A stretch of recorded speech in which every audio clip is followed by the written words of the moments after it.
Hello सांग मैंने आज संध्यार आम बाहरी माँ को किणाकिणी करने को फास्ट जाकि पहुँची गलु फल दुकान रे। फास्ट मु कदली सहित अन्य फल भी नहीं आसती।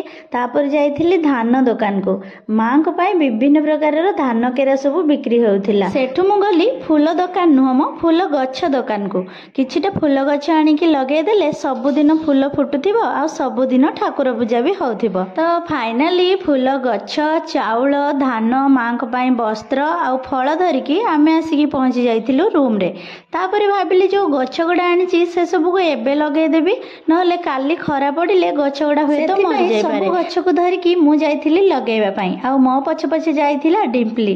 से मते गछ लगेबारे साहाଯ୍य कोन करिवो ओल्टी मते दुनिया जाकर हैरान हरकत। मोर टोटल 10टा जगह फांका थिला सेथि मु 10टा गछ आनिकी लगे देइथिली। आपण माने वीडियो देखुचंती किंतु चैनल को सब्सक्राइब करनांती प्लीज चैनल को सब्सक्राइब करंतु। देखा गोटे मिनी ब्लॉग रे रही। जय जगन्नाथ।